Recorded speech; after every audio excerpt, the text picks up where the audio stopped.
favorite moment in the entire... Maybe I should complicate this before I start speaking here. Why, hello there. Welcome to our discussion of Batman Returns. And to aid me in this discussion, first off, I have Tyler. He built the website. What's up, dude? Oh, I'm a featured sidebar character. Hello, everyone. And we also have this nincompoop. I am Phoenix! What's up, Nick? Not much. Doing pretty good. Pretty happy reviewing one of my favorite movies with some of my favorite people. Awesome. Yeah, this was a weird Batman movie. But first I want to say, okay, so we just saw Avatar 2, and it was better than the first one. It's just... James Cameron's got a bit of an ego. Just a little bit. Yeah, it's just like it's. I mean, if I directed some of the like not just one, but like at least two or at least three of the highest grossing movies of all time, you would too. Yeah, but my point is that everyone treats him like he's the god of filmmaking when he's only directed like 2 or 3 really good movies. The rest of them have sucked. To be fair, honestly, his rap sheet like Terminator 1, Terminator 2, like Aliens, Titanic, True Lies, Avatar. All right. He has directed some of the most important films in cinematic history. You know, not just once, but like multiple films. Like Titanic was the highest grossing film until Avatar. Mm-hmm. So and we also have some people in the chat. What's up, Lawrence? What's up, Geek Detective? Yes, we're talking the Batman Christmas movie. Okay, so this was the weirdest Batman movie I have ever seen. Oh, it's almost like Tim Burton directed it and it had full reign over it or something. That explains it. Because, okay, so apparently the Penguin was born a half man, half penguin mutant somehow. Okay. Like, how far... Because you know that in order to get to the way he was, someone in his family down the line must have had sex with a penguin. I'm not touching that. Oh. No, but I'm like, the hell is... What was Tip? It's so weird. Wait, I got a question. Just so I know what movie this is, because I think I'm getting my It's the one with Michelle Pfeiffer. It's not Batman Forever. No. Okay. We're but probably it's not equally going as to talk about bad or equally as or disgusting. This one, plot-wise, is better. Way better. Okay. Yeah. This one is so basically Batman Forever. I view it as a bad film with redeeming qualities, and Batman Returns is a good film with some unredeeming qualities. Let me put it this way: it is in no way as good as Batman in 1989 as the original. But it is also in no way a bad movie. No, it's no like Batman and Robin or Batman Forever. Hashtag release the Schumacher cut. There's a director's cut of that movie that redeems it, by the way. Yeah, and that's what Nick calls for. But so, and this movie basically hammered in a couple of points for me. Number one, I don't like Michael Keaton as Bruce Wayne. Batman, yes. Bruce Wayne, no. Because I think he's a terrible Bruce. Because here's the thing with Batman movies, the thing about it is that you have to cast someone who's good as both. And the only one we've ever had is Ben Affleck. Keaton was good as Batman, horrible as Bruce Wayne, where Christian Bale was good as Bruce Wayne, piss poor as Batman. I will say though, if we're going to include voice actors, Kevin Conroy was the best at both. Yes, he was fine. He was totally fine. If we're going to include voice actors, Kevin Conroy was amazing as both Bruce Wayne and Batman. And I'm gonna catch some heat for this. I don't like Michelle Pfeiffer's Catwoman. All right, I'm out of here. Probably because that wasn't the Catwoman I grew up reading. It's like I'm in the new 52 era where it was the less normal, like I fall out of a window, get licked by cats, and all of a sudden I'm fine, Catwoman. I'm like, no. Yes, exactly. He was good. To be fair, Catwoman never really had kind of like the supernatural aspects. The thing is, they kind of added like little bit of like the Black Cat kind of stuff into it because like Black Cat was from Marvel. Yeah, it's like Black Cat being like the rep off of Catwoman in Marvel. She's the one who had like the cat-like powers, like the agility and whatnot, and they kind of backported that into Catwoman with this one. That's my thing. That's. I'm not saying that was what they deliberately did, but it's just kind of what effectively happened. It's just, I don't know. Whenever I look at Michelle Pfeiffer's Catwoman, I just see her licking Batman's face. I'm like, that is dumb as hell. I'm like, no, I'm out. But and by the way, you got to admit, there's some really good scenes with her. Like my favorite scene is when like they see her and she's like, meow, and then the whole thing explodes. There was great.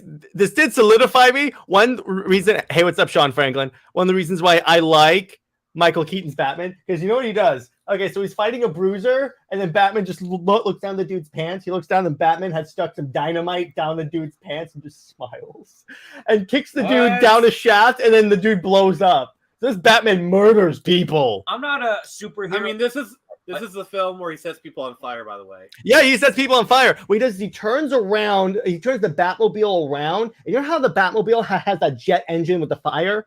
He lights him on fire with that. I thought Batman doesn't kill people. No, he does kill people. Oh, he does. Oh, anyone who tells you no, every Batman kills. Oh, in comics and in movies, anyone that's telling you that is stuck in the Silver Age, where like everyone's like, oh, gee, golly. I think that's me.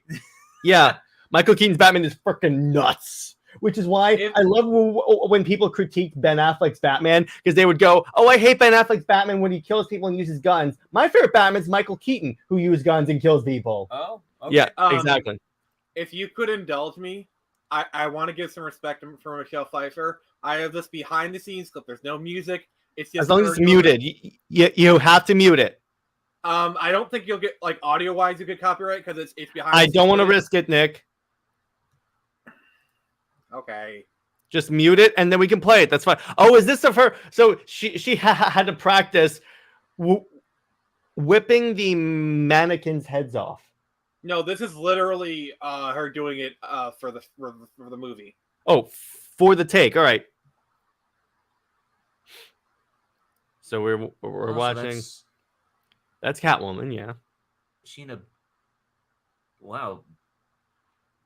Oh. She's in a leather suit. She leather vinyl cat suit, and then back in the time period, there was lots of leather, even in the comics too. Because look at that!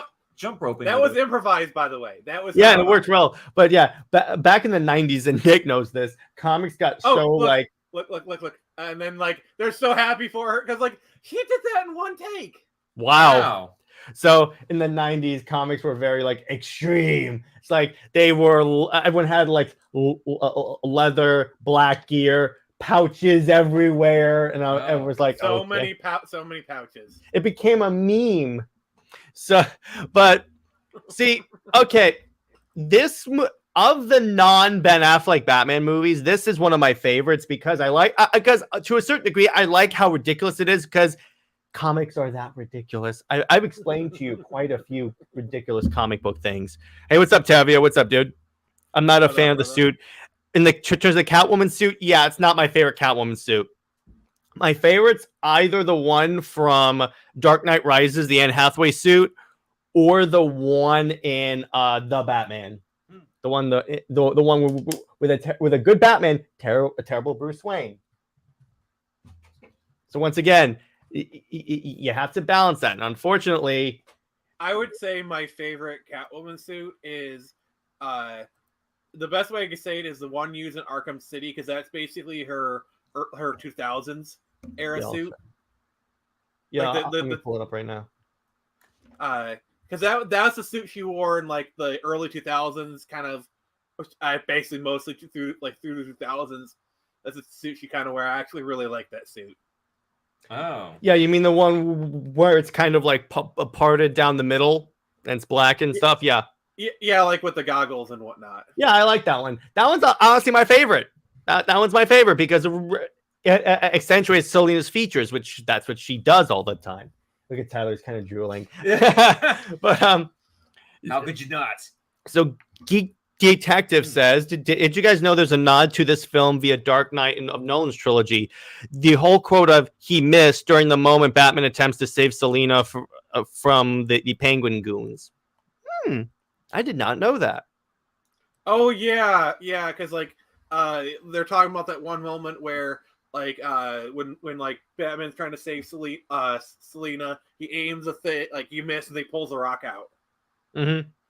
Yeah, I like that one. That one's cool. He shoots a grapple gun at this goon, and it hits like the wall behind him, and the goon goes, "You missed, Batman!" But and he just pulls the whole damn wall down. See, now I'm afraid to commentate on which Batwoman I'm thinking of, because I'm probably thinking of the one that was like Batwoman. What are you talking about? Wait, sorry, Catwoman. See, Catwoman. shows you what I know. Catwoman. So Catwoman. So which is the one? Jared, where... I sent you a picture in Twitter DMs. Yeah, I see that. Yeah. What was the one that got high off the catnip? Yeah. Okay. That would be the movie that does not exist. It's not. That some people say has no Berry. way is it connected to DC Comics, because her name's not Selena Kyle. What was her name? Hope something. Oh, okay. Patience Phillips. I'm sad. That How do you know that? And she gets her powers by being licked by magical cats. Oh. No, And she it's worse. literally becomes a cat. She's No, like, what? dude, it's worse. She gets her powers literally from being breathed on by a cat. It's worse. It's so stupid. A cat's bad breath brings her to life. Yeah, it's the dumbest thing in the world. That's some A-class writing right there. Oh my gosh, they have a He trailer. went from That's the one. Storm. He went from Storm to Catwoman. And that's the one where Halle Berry accepted a Razzie Award, which they only give that to the worst movies of the year. And she goes, "Thank you for putting me in a crappy movie." Give her some credit. She had enough, you know. She owned it. I'll give her that.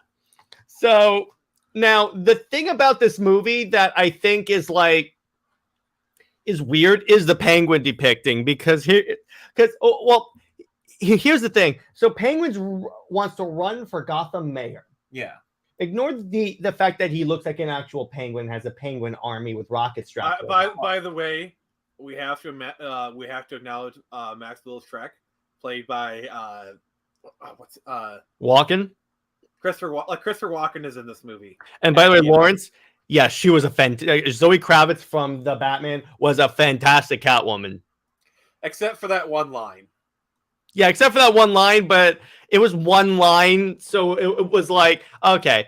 But it's like 5 seconds of cringe, then move on. So let me set this up for you, Tyler. I like having someone on the show that doesn't know comic books. It's always so much fun to get the reaction. No, I'm not to your guys' level. No. So no. He knows how to build websites. That's what he knows. Penguin is running for Gotham City mayor, and he has his whole campaign website. And in his first meeting with hey, what's up, Medina? In his first meeting with his campaign crew, he bites someone's nose off, and they still work for him. Oh. Also, he gropes a woman.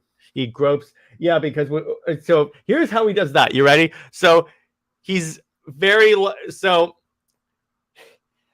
he's basically coming on to this woman. He goes, "Here, have a button." So one of his campaign buttons, and he presses it on her chest region.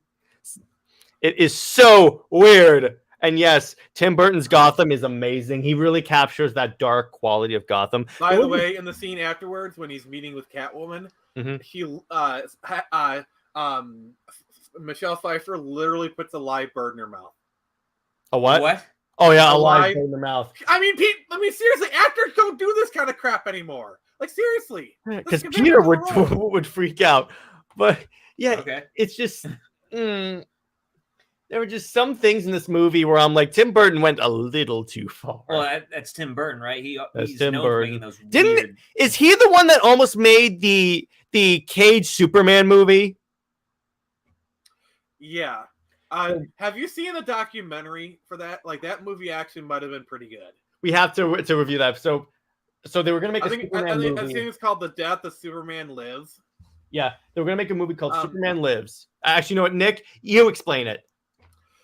So Tim Burton was going to make a movie called That Superman Lives, and this is like late 90s, and it was in development for like a year or so, and Nicolas Cage was going to be Superman, and that's where like the infamous like Nick Cage, like the thing you got to realize is that was during the costume shot, like people literally chose like the worst possible angle for it. Like if you actually look, like they have behind the scenes video of him getting the suit fitting. If you watch behind the scenes video, the suit actually doesn't look that as bad as in that picture, you know. Oh yeah, Pulling it let's up. see an example here. Let me look up the behind the scenes video and we'll mute it. What? Yeah. Looks like some sort of weird. Hang on, I'm Frankenstein, sharing like, it. cosplay. I'm Like, sharing it. Comics leaguers, you be the judge. Is this good? That's not bad. That's not bad. I mean, That's come on. Let's be honest. That's horrifying. It's How is some it sort of horrifying? Emo Superman, right? Get your head. Well, in his defense, Superman did have long hair back then. Also the fact that like this is not what this is literally like. Lawrence, I love Lawrence. What am I looking at? Okay. Here's the thing. They haven't put it like I'm going to assume they haven't put him through hair and makeup. Yeah. You know, and also proper lighting. I mean, they didn't. This is kind of before the era of color correction, so that's not going to be a thing. These are suit tests. I mean, come on. In the defense, Henry Cavill's suit test didn't look as good as he does actually now. So It looks like actually, if you look at Cavill's Superman flyby test, he actually looks pretty good. Also, actually, he does, and he's wearing the Reeves suit, I believe, for that one. But pretty good, but not great in general. Actually, no. He's actually wearing a suit that's very similar to that one. If you look at it, like the bright colors and whatnot. Though, let's be honest, Cavill is a much better looking man than Nick Cage, so it looks a little bit better on him. Yeah, he looks like Superman. So just to be clear, there were two big attempts at a Superman movie before they ended up with Superman Returns. There was Superman Lives in the 90s, and in the early 2000s they were trying to do Superman Flyby. That was J.J. Abrams trying to do that. That's where because Henry Cavill, he tried out for Superman twice before landing in Man of Steel. Also, Amy Adams was actually casted as Lois Lane in Superman Flyby, and she tried out for Superman Returns but did not make it. So these actors, like, it's really crazy. Fun fact. So when Cavill got the call that he was cast as Superman. No. This is my story. Go ahead. Oh, okay. Go ahead. So you want to know how much of a nerd Cavill is? Okay. When Cavill missed the phone call from Zack Snyder to be casted as Superman because he was playing World of Warcraft.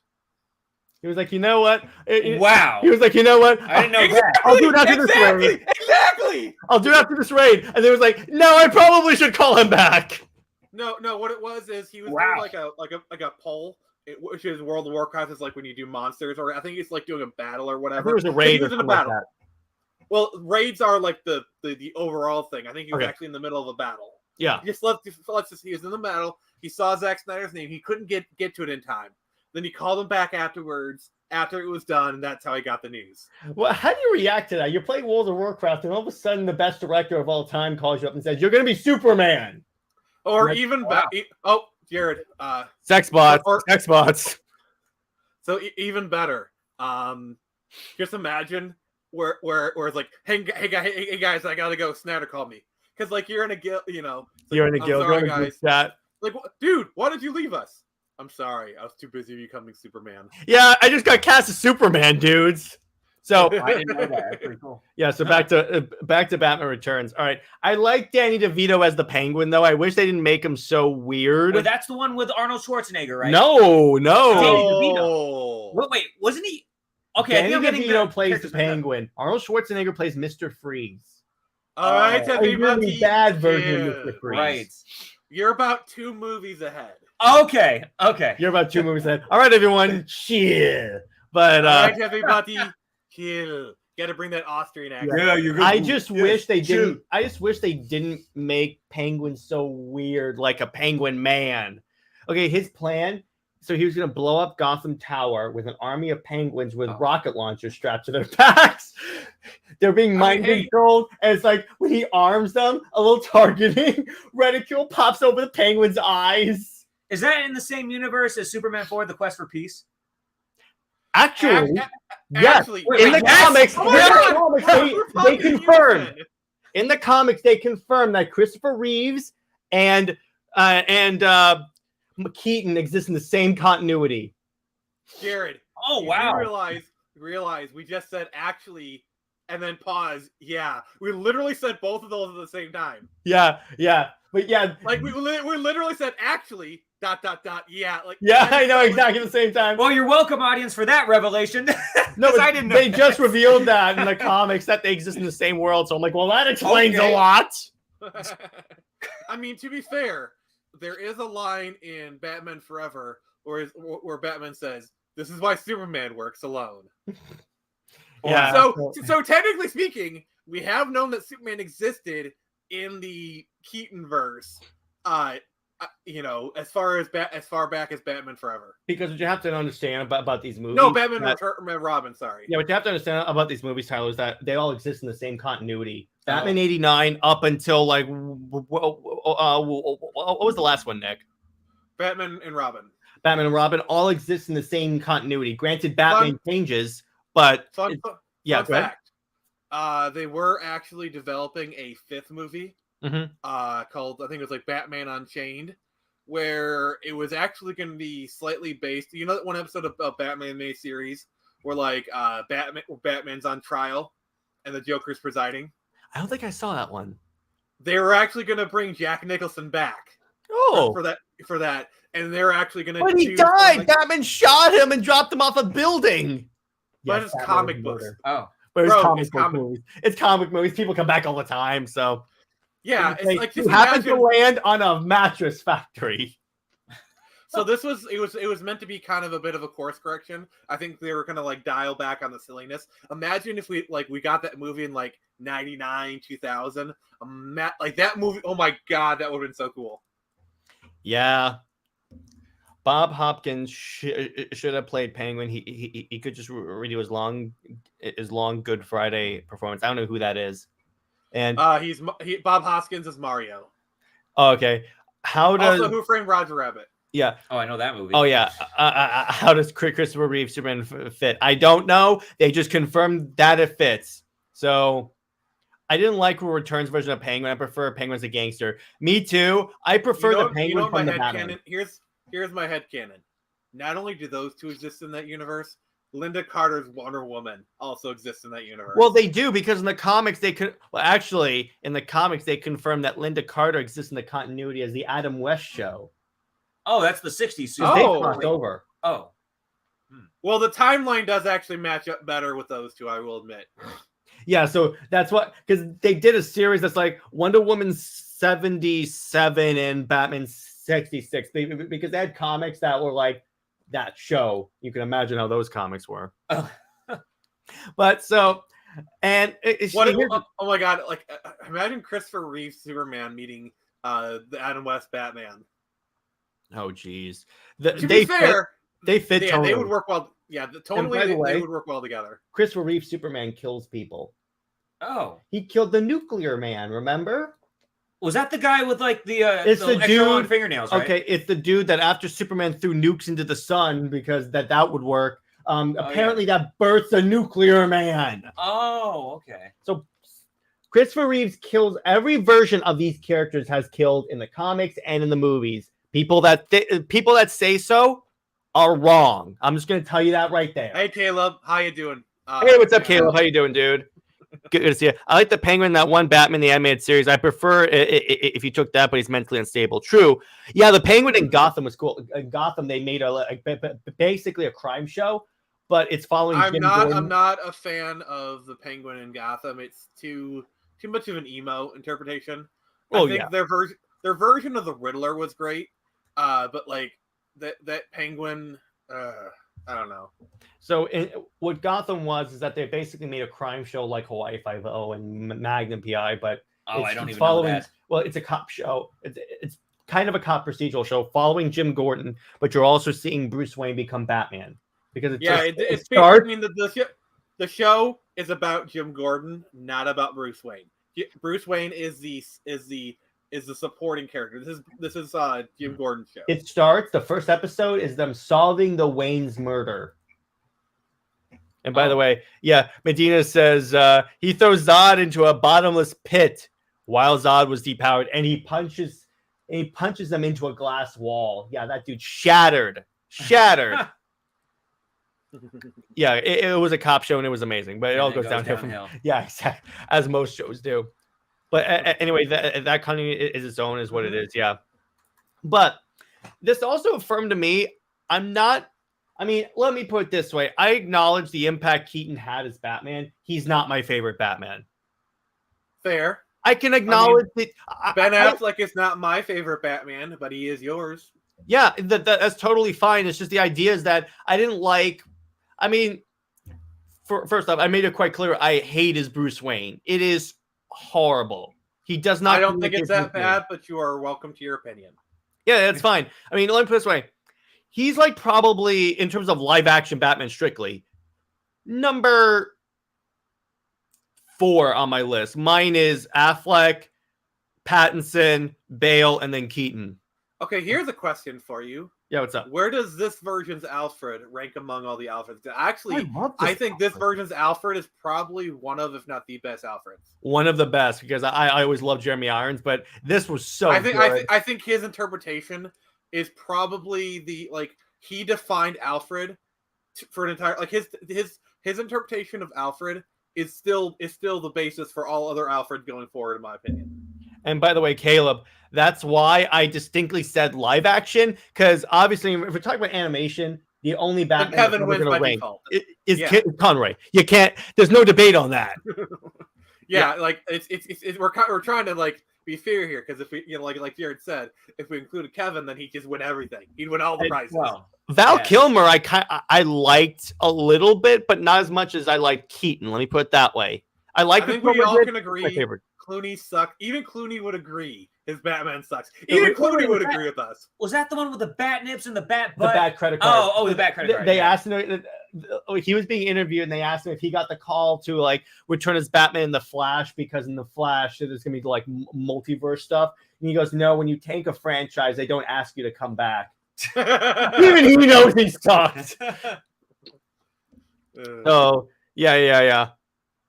And I do think Val Kilmer was a really good Batman. Mm-hmm. I really wish I don't know why he didn't come back for Batman and Robin, because I think him being in that movie would have made it a little bit better. Is he the one that essentially is the Batman of the Schumacher cut? Yeah, Val Kilmer is the one for Batman Forever. Okay. There's a better version of Batman Forever, but there's another version. Kind of like how there's another version of how there's the only version of Justice League that is actually tolerable, where Steppenwolf is like mother all the time. For those who say Joel Schumacher is a bad director, my challenge is thus: watch The Lost Boys. Okay, that is basically the kind of Batman film you would get if Joel Schumacher had his way. Because The Lost Boys is essentially tonally very close to what you would get Batman wise from Schumacher. Would you agree, Jared? Yeah, and Caleb, Bale's movies were good when they came out, but when you look at them now, it's very flawed. His whole "I won't kill people, but I don't have to save you." So there's this scene in The Dark Knight. He's driving the Batmobile at a truck, and he drives into the truck, and the truck cab shoots up and crushes the driver against the overpass. So I'm like, if you're saying that he doesn't kill, you're killing, dude. So while I am glad that people are reevaluating the Bale films, one thing I do want to stress is don't overcorrect, because people have a tendency to be like, "Oh, the Bale films are the best thing ever." And now we're kind of I fear the overcorrect and say it's the worst thing ever. No, the Bale films are good, generation defining, but they have their flaws. They're not 10 out of 10s. They're maybe 7 or 8, maybe one or film 8.59 at best. Begins is a 9 out of 10. Dark Knight is a 10 out of 10, and I would say Dark Knight Rises a 6 out of 10, because here's how I rate it. Yes, and I won't because I'll get them confused. All right, here's my personal rating of the Bale films. Batman Begins, 9 out of 10. Dark Knight is a 8.5, 8 out of 10, fair. And then Dark Knight Rises is a 7. Dark Knight Rises is the one where Bane shows up and breaks Batman's back. Your precious armory! I was born in the darkness. Oh, that one. That was the worst. I actually do. I do think Tom Hardy's Bane is a little bit overhated, honestly, because I feel like outside of the whole pain thing and the lack of Venom, I think as far as performance wise, I think I think Tom Hardy did an amazing job. The accent is fine. Like Bane is intimidating. Like literally, he's like, "Do you think you have power?" Like just like, come on, that scene is really good. Yeah. Do you know how Bane actually gets his powers in the comics? He injects roids into himself. Yeah, steroids. Yeah, that's it. And this one, essentially, yeah. No, he's just strong. Yeah, should let Schumacher do Batman Year One. Well, he can't because he died. And essentially, Batman Begins is Batman Year One. That's essential. And plus, no one wants to see a Year One story anymore. Let's face it, we're done with origin story. I think the origin story thing has gone out of fashion. So Caleb says Affleck's my third favorite Batman on paper, and you put him up to like Bruce Wayne the animated series. Affleck looks exactly like that depiction of Bruce Wayne. Yes, he does. Because when you look at him in the comics too, the jaw is square and whatnot. That anger. Hey, what's up, Andre? How you doing, my brother? But he's the Dark Knight Returns Batman. He started off as the Dark Knight Returns Batman, but if you follow his arc, he gets to be the regular Batman in Justice League. It's hard for me to like Bale Batman. I hate the voice. The voice got progressively bad. Like, Swerve! I don't wear hockey pads. Do I look like a cop? And I'm like, oh, shut up, douchebag.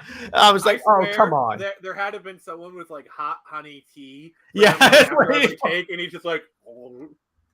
Yeah, that's why I said it in the past tense. Oh, yeah, it should have. I mean, yeah, they could have. I mean, but here's the thing.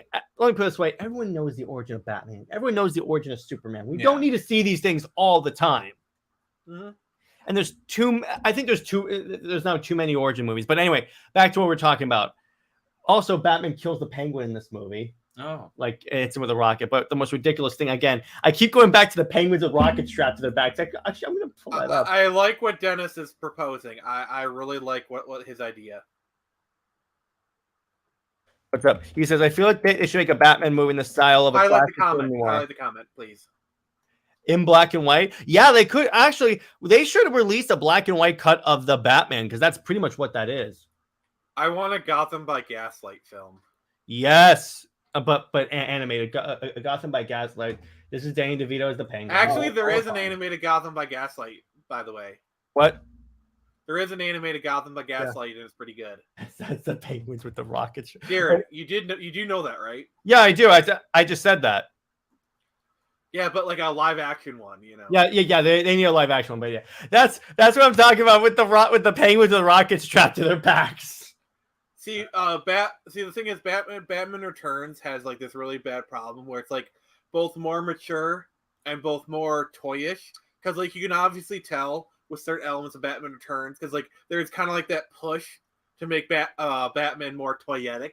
Is the term that was coined at the time, and you see it with like Batman Forever is really when like they made the big push for toys, and they got even worse with Batman and Robin. But like with Batman Return, like the big problem was they didn't know where to put this movie, because you literally had a movie where it's like really dark and really gruesome, but at the same time it had McDonald's toy tie-ins. Yeah, so the problem is, they didn't know, like, they wanted to market to kids, but like the people making the movie were making an entirely different movie. The people marketing it were trying to slot it in. Like Tim Burton was trying to make Tim Burton was trying to make a PG-13, late teenagers, early adult kind of movie. Bordering on R, I would say. If you let honestly, if they would have let Tim Burton make a rated R movie, he would have done it. You know, and the marketers, they wanted a family friendly. I think that's a kind of big reason why they pushed Tim Burton out, because he was initially supposed to come back for Batman for Batman 3. In fact, Michael Keaton was as well, but they eventually kind of pushed him out, and then Michael Keaton left because he didn't want to do a movie without Tim Burton. There actually exists a mold of a Batman suit that was made for Michael Keaton. There actually exists out there. So like this movie got like a little bit in development, and they brought in Joel Schumacher because like he was a little bit more okay with making it more toyetic. But yeah, that's where you got like Batman and Robin fighting people on ice skates. The Bat credit card. Never leave the cave without it. Oh yeah, I give Caleb says, from hell. Caleb says first place for me is Pattinson. Yeah, okay, that's fine. His Batman was great. His Bruce Wayne sucked, and they can't make a Batman movie in the 50s era because that's not relevant anymore. It's not. No. Lawrence asks, what is the best Gordon and Batman relationship? I would say BVS, Jim. Actually, no, Batman Gordon. It's Bale. I'm sorry. The Christian Bale movies, they win this. I'm sorry. Yeah, but I just like how like Batman shows up in Justice League and Jim Gordon's like, how many are you? He goes, no, yeah, not enough. But I mean, it's they got a good interaction, but in terms of like the best relationship, it's got to be the Bale movies because they literally develop it over 3 movies. Well, and here's the difference. The runner-up is the Batman. Here's the difference. Affleck has not gotten a solo Batman movie. And he never will. Not necessarily. I get the feeling they're going to be reversing a lot of these decisions. So I'm not going to hold my breath. Don't hold your breath, but I've seen Warner Brothers change their mind because it's not just Snyder fans that are pissed off. But okay, so the Spider-Man says Catwoman's fight scenes were claymation. Crazy to see how things have gone over the years. Yeah, exactly. So, but they were robbed from Affleck and Simmons. Yes, they made the decision based on McDonald's toys. Yes, exactly. Yeah, exactly. In the style of the 50s visually, I don't think that would do well. That's basically asking for an Adam West version. That would not do well nowadays. Let me put it this way: they wouldn't be able to make enough money off of that to justify that. Maybe an animated movie, but not live action. Actually, no. If you want that old style, go watch Batman: Return of the Caped Crusader, which is literally the 60s version. They even got back Adam West and Burt Ward and Julie Newmar to voice their roles. That movie is trippy as frick, and I cannot recommend it enough because like they actually go back to the it's an animated movie with the actual actors. So if you want that, go watch that movie, Batman: Return of the Caped Crusader. Jared, you need to watch that. Yeah, and Spider-Man says they made fun of Joel Schumacher in the New Adventures of Batman. Yeah, of course they did. That's funny. If they made everyone was. Movie, if you watch the commentary for Batman Forever and Returns, it's basically just Joel Schumacher apologizing for everything for 2 hours. And by the way, if they made a Golden Age Batman movie, it would get my attention. They did. It's called any Batman movie that's ever come out where he kills people because that's what Batman does. The thing I liked about the Batman is it was kind of a return to like the Neil Adams era of Batman. You know, like the 70s, kind of like that kind of like 70s, early 80s-ish kind of Batman kind of feel. With also, but they also kind of obviously are taking elements for like 90s grunge with a bit of like the early 2000s angst. I felt like it was a really good mix. And yeah, I'm telling you, I still don't think it would work if you have the visuals of a 40s. We're beyond that point where that would work.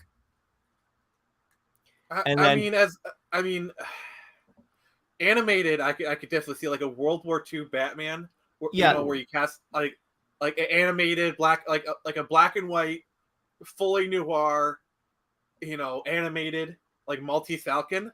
You gotta admit, like that would actually make Batman kind of like make him like a private eye kind of thing. But live action, no, it wouldn't because it's significantly more expensive to make a live action movie, so they're not likely to do it. Yeah, like a lot of these things are very niche. You got to realize it's a lot easier to do this kind of stuff in animation versus like live action. It's like a lot more expensive, and you have to kind of cast a wider net. Like these ideas, while they are very good, are essentially very niche. Like for example, there's an Elseworld story of like Batman in the 60s, and we're not talking about like the Adam West show. I'm talking about like actual 60s.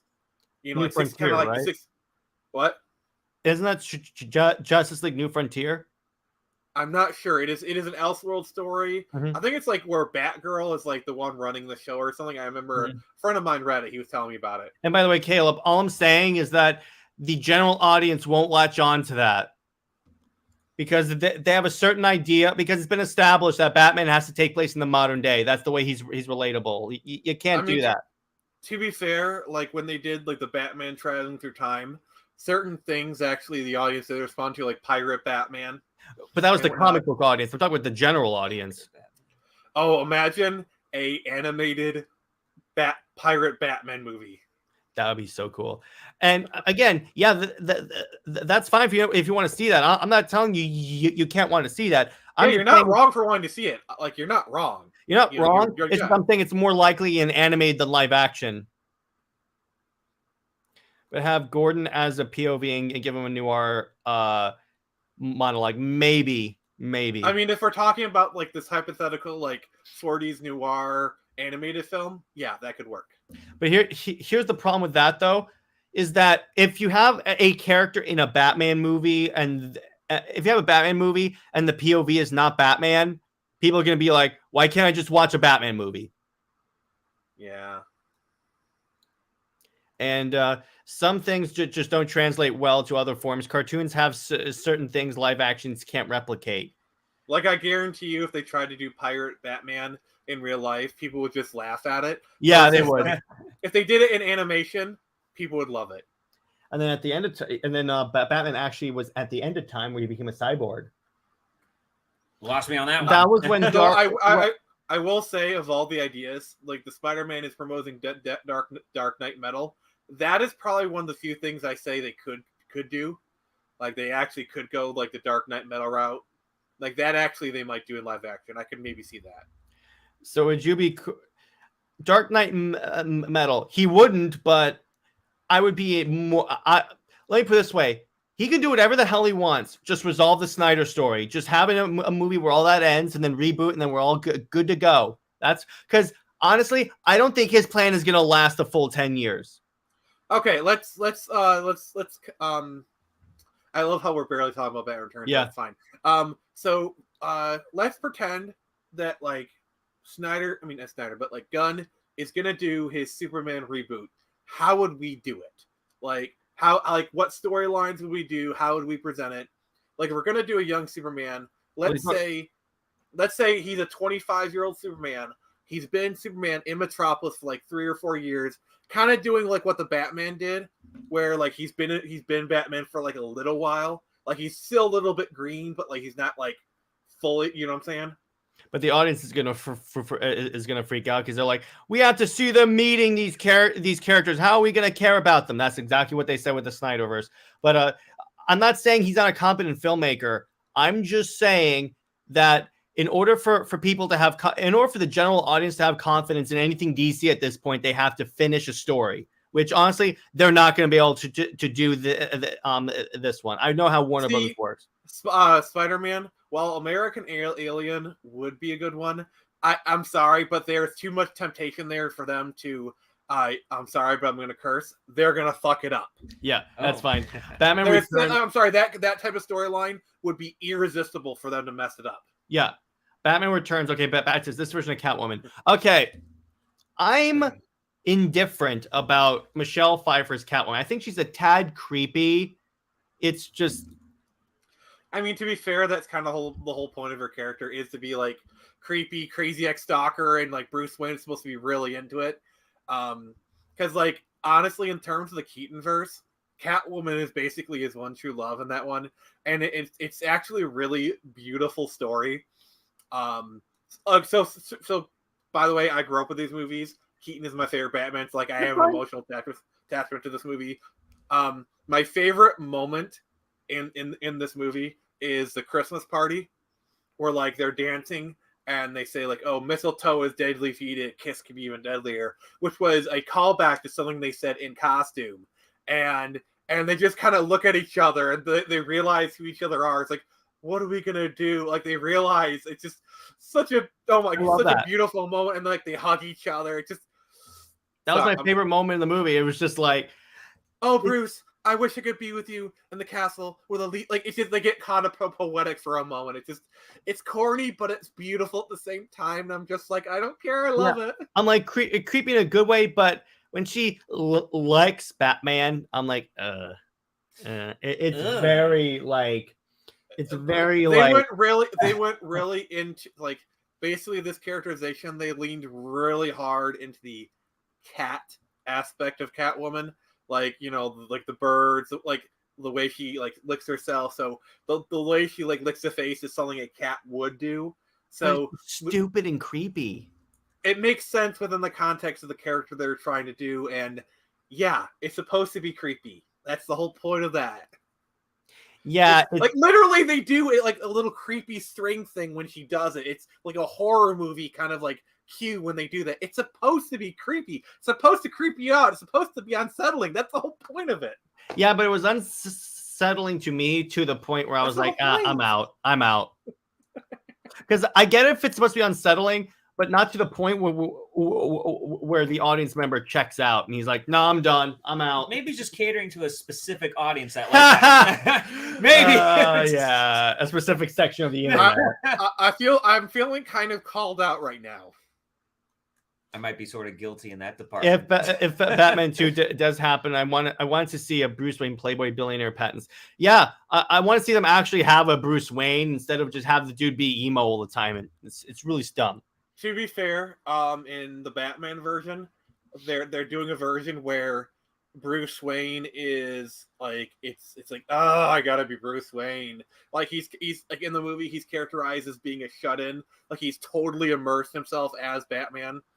Like it's kind of a hindrance to the fact that he has to be Bruce Wayne. You know, it's like they're going the kind of like the tortured artist route with this one.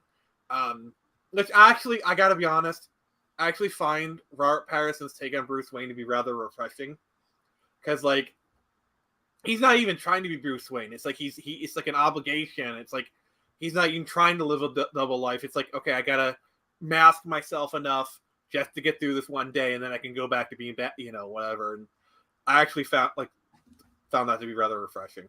So Geek Detective, does that mean you want like not Pattinson to play Batman in the sequel? Because that's not happening. I guarantee you they're not going to recast him if we get the Batman 2. If they're doing the Batman 2, yeah, they're not going to do that. Like Patterson was actually his portrayal was actually pretty well liked. So even by me, because I was very like the Twilight guy, really. Shovel face from Twilight. No, I mean, I've seen him in other things, and he's actually a really good actor. So like when I heard he was like, okay, I'll give it a chance. And yeah, I think they will make him actually Bruce for the Batman 2, because that goes with the arc for the movie. It's just like I was like, it's because I've seen in Batman Begins he shows up and is immediately is Bruce Wayne and Batman. For the most part, but I was like, I like that portrayal more because it's better. Yeah, I will say he'll probably have to do more Batman, like Bruce Wayne stuff. Like, I think they probably will go that route, like developing more into that aspect of the character. And Medina says, fun fact, I made a DC tribute for Release the Air Cut on my YouTube channel. I made a section of the song in which they say, and for you, I would do anything, and it shows Keaton and Pfeiffer. Nice. So, wait, I hit the wrong, but I hit. Fun fact: they do make a reference to Michelle Pfeiffer's Catwoman in Batman Forever, where Nicole Kidman says, "What do I need? Skin tight violin, a whip." Yes, of course. So okay, and now let me ask you this, Nick. What did you think of this Penguin?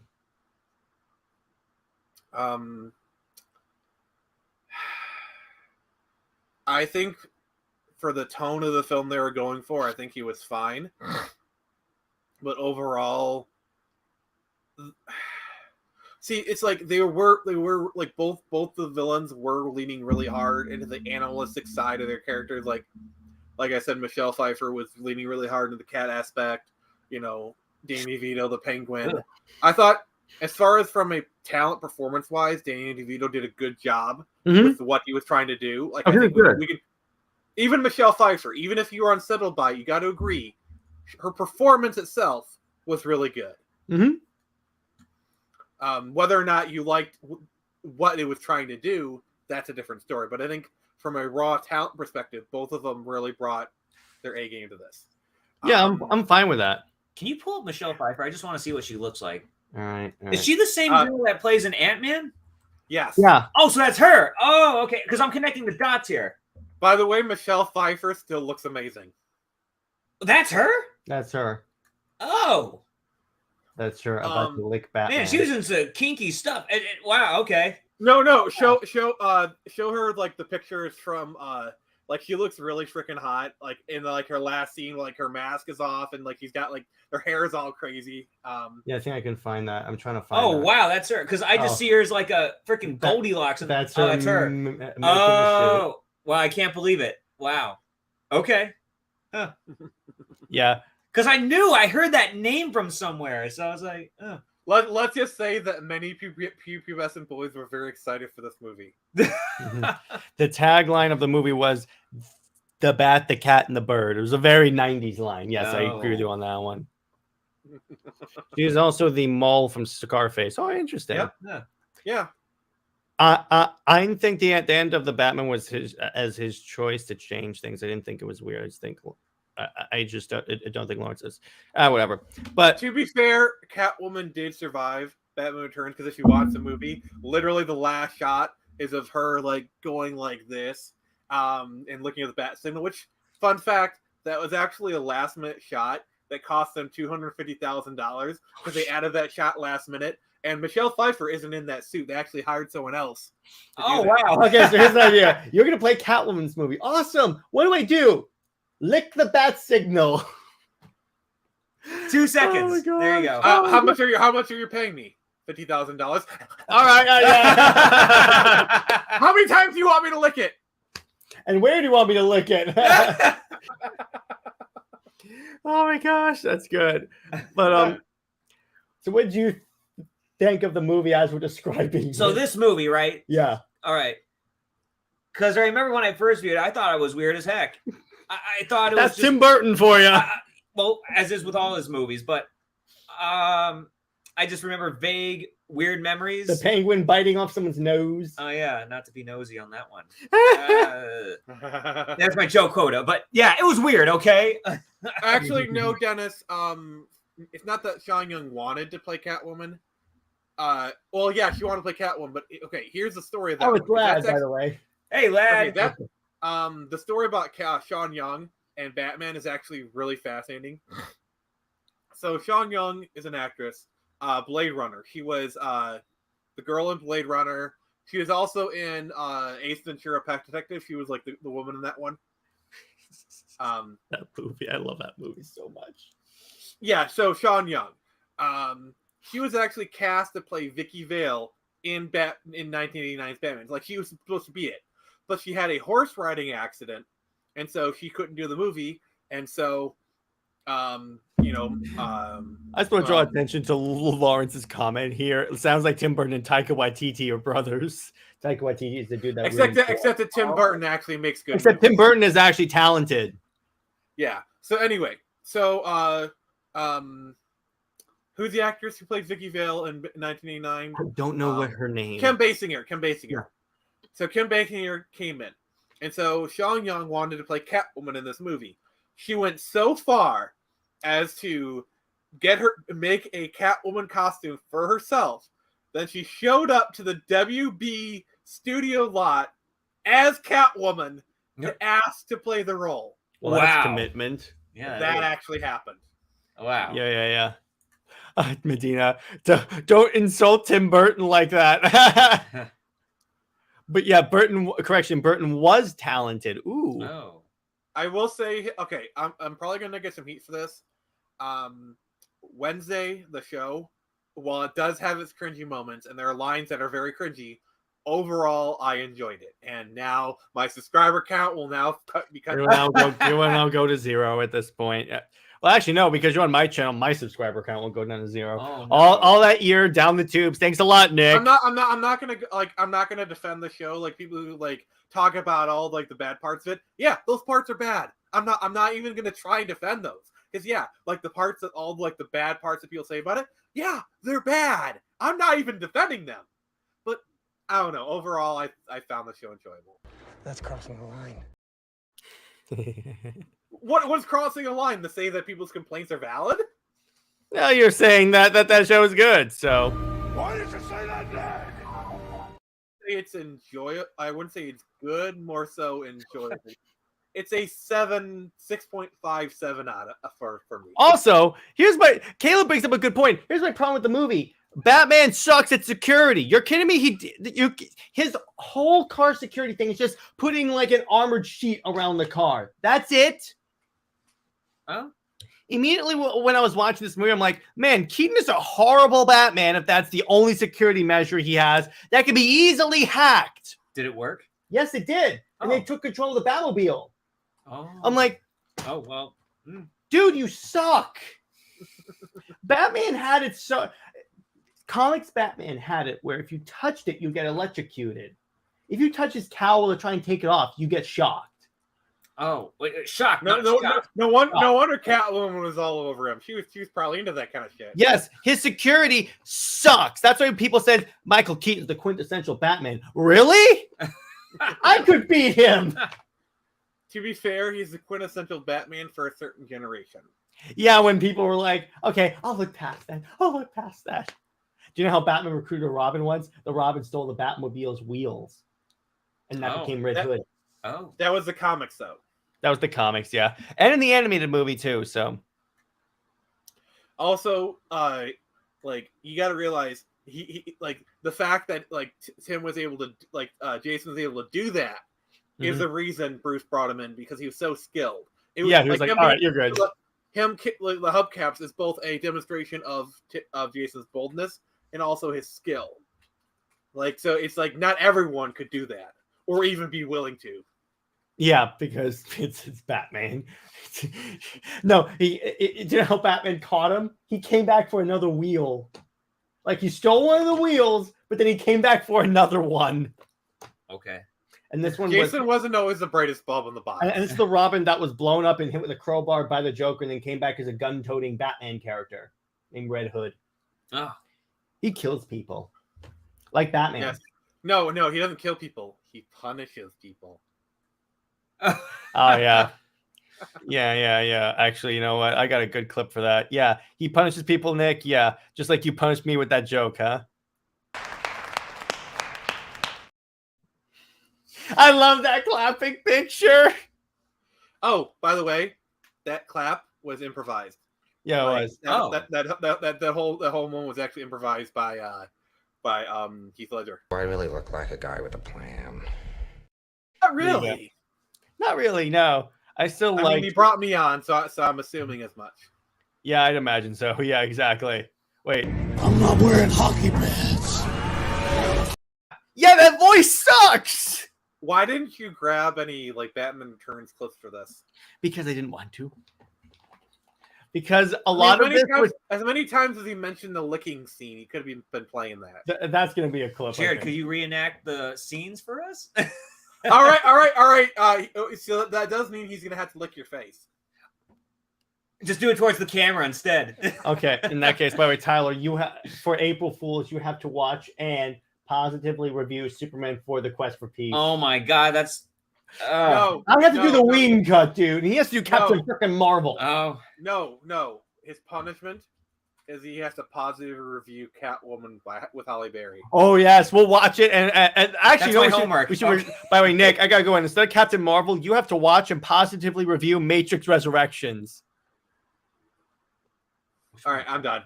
I'm done with this. I'm done with the show. That's the newer Matrix movie that a lot of people. Oh, that just came out. Yeah, I liked it. I thought it was cool.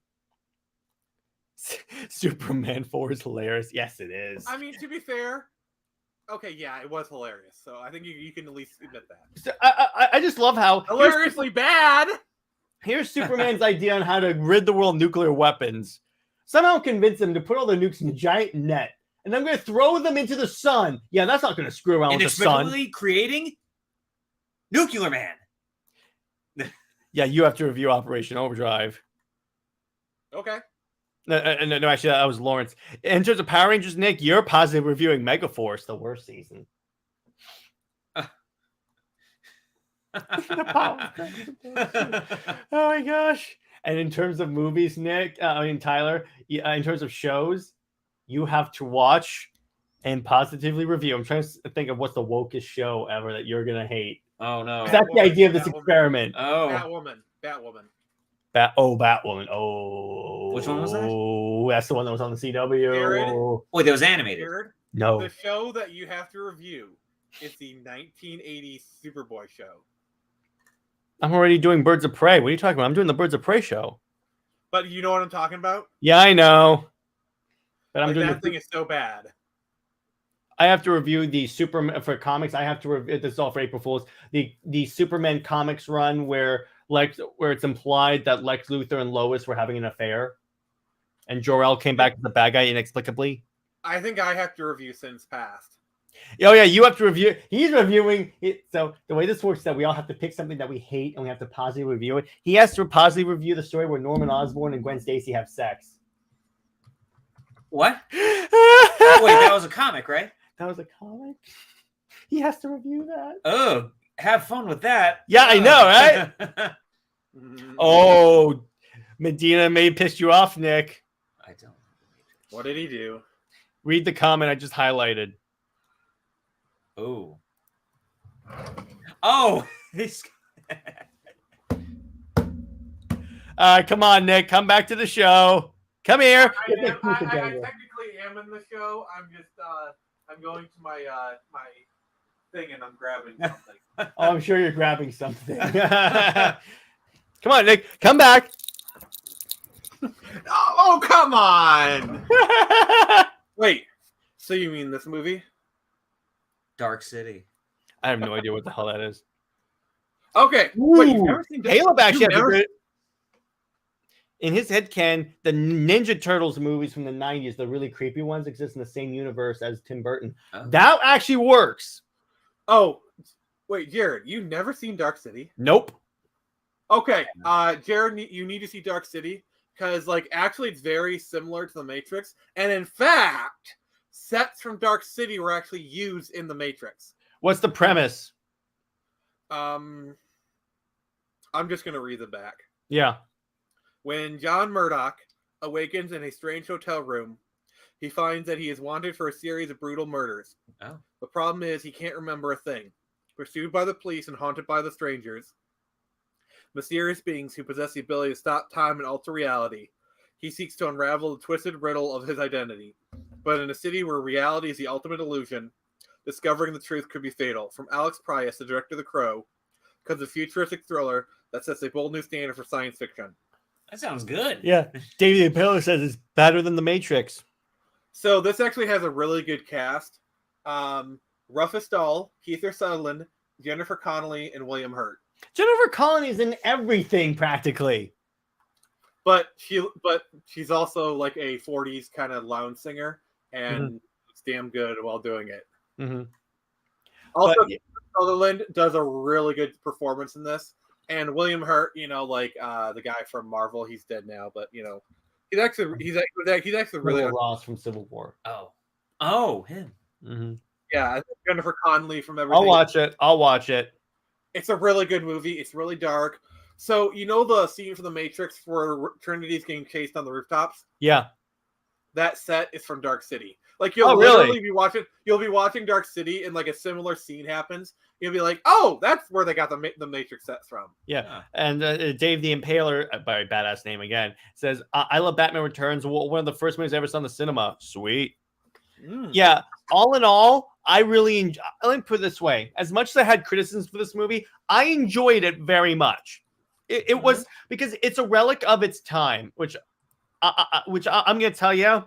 Yeah, the time was really weird. So you know what? It lines up. So that's why I'm like, okay, it was a relic for its time once again, and it wasn't. Let me put it this way: I enjoyed it. I would give it a solid 7 or 8 out of 10. What about you, Nick? This is 0.5. What? The movie is an 8.5. Oh, okay. Yeah. What about you, Tyler? What do you remember? For The Matrix? No, for Batman Returns. That one. Yeah. What do you just point? Let me just put it to you this way. I'm glad I don't remember a gosh dang thing. Okay? I don't. Aside from Danny DeVito's weird penguin that Jared pulled up. Yeah, let's look at that again. Oh my God. Let's look at that again. Also, there's a scene where the penguin eats raw fish. And yes, Danny DeVito is actually literally eating raw fish. Really? Oh my gosh. Wow, that's pretty hardcore. And by the way, Medina, I have to. That's me. And by the way, 4 out of 10 for Lawrence. Oh, jeez. Okay, Lawrence, we're not friends anymore. Just kidding. And Lawrence, yeah, you're defending Senate Kal-El. And Tavia, you have to defend the aging up of John Kent. That's it. Oh, why do you gotta torture the poor boy like that? I'm defending Justice League. Yes, but I like being mean to you. So second favorite Batman movie next to Dark Knight. It could be argued the movie is more Tim Burton than Batman, but that's okay. Yeah, it's fine. I mean, yeah, I that's a valid argument. Let me this way. I do like movies that you can tell who the director is based upon what's in the movie. Like Snyder, you know it's Snyder movie. And you can definitely tell. You can tell this is a Burton movie. The overall ridiculous, but it's kind of funny. As much as I trash this movie for its ridiculousness, it's comic book ridiculousness. So you know what? I'm fine with that. So on that note, we're gonna wrap it up. Oh, wait. Dennis has a really hot take that I agree with. Buffy and Roswell is a better Supergirl show than the Supergirl show. Okay, I never saw Buffy, so.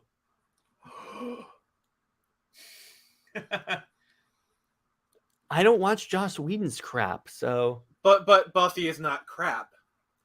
The only Joss Whedon thing. All right, we're doing a rewatch of it. At some point, we are doing a Buffy rewatch.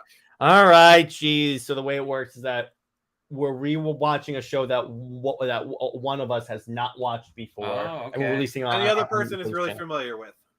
Yeah, it's like we're gonna watch the Justice League cartoon show right now. Me and him are watching Avatar: The Last Airbender, which, by the way, we'll record that tomorrow. Oh.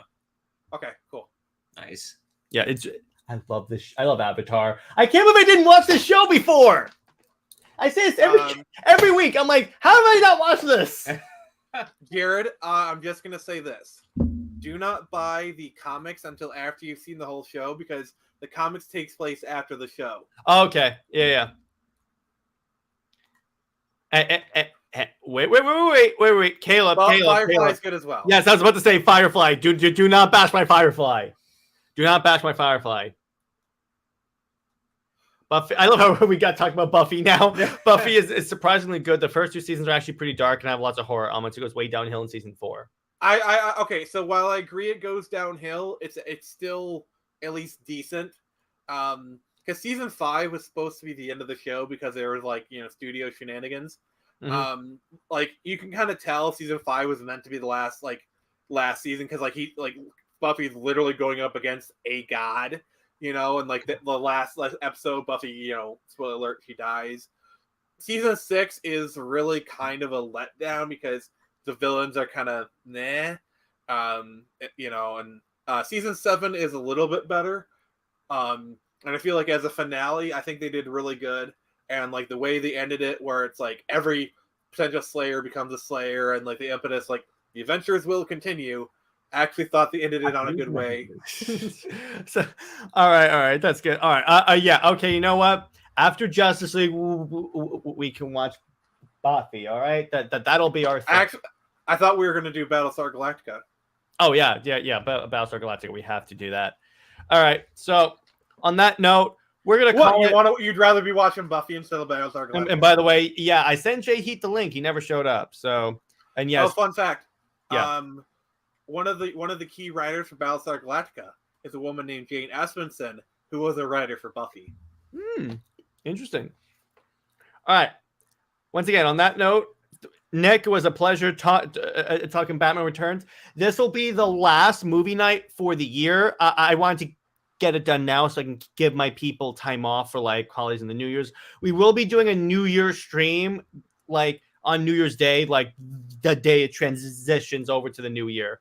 I will be playing Oddlet Sing live. Hey, Gray, what's up, dude? As we bring in the new year, we will rock into the new year. I will see to that. Yeah, and yes, actually, I will say Batman Returns is my favorite Christmas movie. Die Hard is my favorite. All right, that's fine.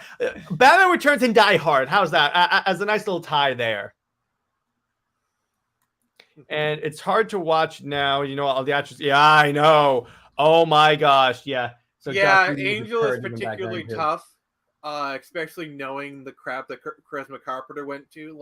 In case you guys don't know, basically, I mean, it's a little bit, it's not as one-sided as she portrays it, because like apparently they had this whole storyline planned for Cordelia, and she got pregnant and like didn't tell them until it was kind of too late.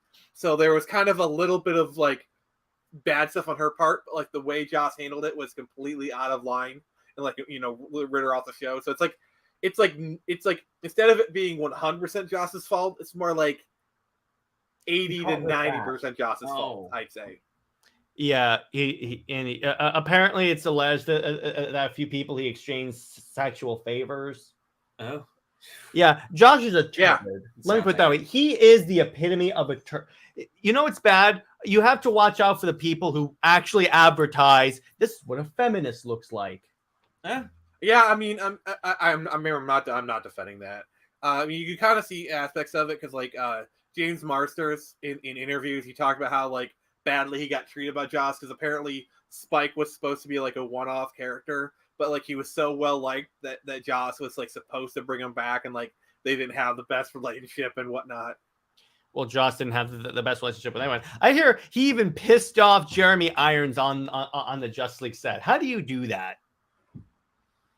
No one liked him on that set. Like that, no one liked him on that. All the cast. He was the dude that came in and created the horrible cut of. He rewrote it, so he's responsible for the mother line. Oh, okay.